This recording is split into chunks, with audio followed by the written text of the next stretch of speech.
Hi, not Vsauce here. I need this. Are you ready for some edutainment, everyone? Today's video is brought to you by today's sponsor. I'm kidding. No, we don't have a sponsor, but that's okay. But I don't know if it's illegal to just like take a course and then repeat what they said, you know, like plagiarism or whatever. So definitely today's video is not brought to you by Coursera. Not Coursera.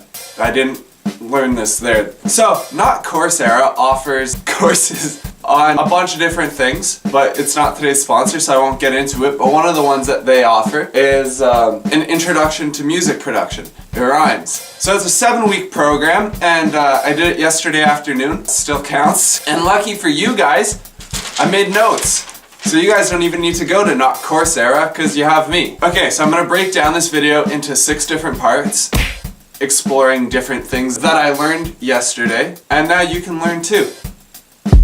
How you gonna stunt like you ain't been drunk? Alright, so sound and signal flow. The most exciting thing you can learn about. There are 3 main things to consider. Number 1 being propagation.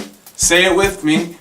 Boring. Okay, propagation is how sound travels through different mediums. It travels at a different speed through air than it would through water, and at different elevations because of the density of air and whatever. Science, fuck off Bill Nye, what's up? So to provide you a real life example, you know how after a long day of crying I go, how when people are crying, they might cry into a pillow to like muffle it. It's because sound travels differently through pillow material than it does through air. And that's essentially what propagation is.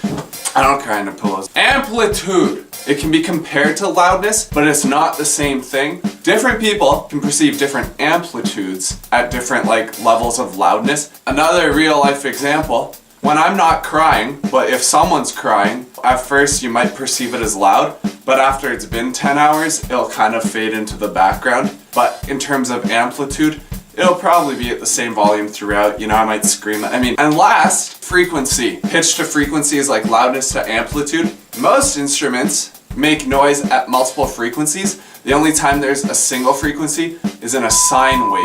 I didn't write down the unit. I'll put it right here. So this unit, humans can hear it from 20 to 18,000 on average. Okay, that's that. If you give money, then you throw it in the air. Microphones. So there are 2 main types of microphones. Condenser microphones, dynamic microphones. Condenser microphones are more typically used in studio settings because they're more sensitive, whereas dynamic microphones are better for live shows, and they're more sturdy and they're less sensitive. They kind of pick up from a smaller distance. Make sense? You get it from your mama, shake some. DAW, also pronounced DAW. Also what I say when I see old ladies. DAW. Okay, DAWs are digital audio workstations. They all have like the same core functionality. The 2 main things to keep in mind with whatever DAW you're using. You want to record at 24-bit depth because it's high quality, but it's not gonna like make your computer explode either. And when you're exporting, these 2 retain more information from your project, so use them. 1 a.m. and the whole team down. Tracking. So tracking is the industry word for, you know, recording a track. Wow. There are a few things you want to keep in mind while tracking. Number 1, going back to the...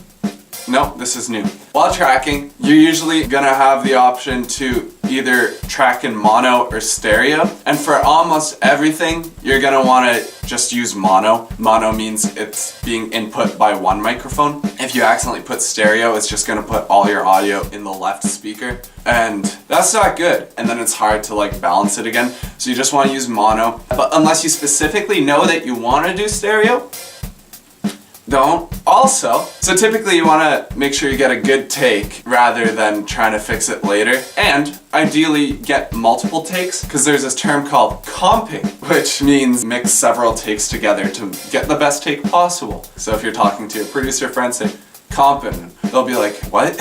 You're welcome. Bad girl, she a bad thing right there. So the mixer, it's a tool. Here's a photo. I'd break them down, but that could be like a whole thing. In order to achieve a good mix, you're gonna wanna plan it out ahead of time. That's called pre-production, and it's what I don't do with my videos. But you're gonna wanna plan it out ahead of time and kind of know like what sounds you want to emphasize in different parts of the song. Also, you want to use buses. Those are great for getting around the city, but those are actually different buses.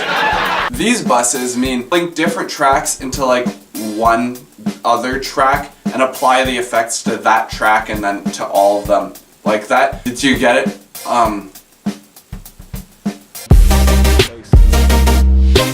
Effects.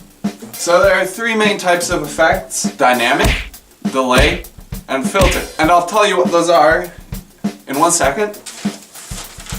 So dynamic effects typically concern volume, so like compressors, limiters. Delay effects are like reverb, phasers, flangers, choruses. It's like delaying the track. It's like when you're multiplying, doubling, tripling the track to create, you know, that kind of effect. Filter effects control the timbre. For example, if you like cut out the lows and get the highs, it's like a megaphone. So yeah, that's pretty much it. I think we're ready to hit the studio now, everyone. To everyone who was expecting me to do daily videos, my bad. Turns out that's hard. So I'm gonna try to upload more consistently. I'm not gonna say daily because who knows. I'm gonna work towards daily. Comment down below if there's corrections to be made to what I said. Not if, but whatever they are. Okay, bye. See everyone. Bye. Oh yeah.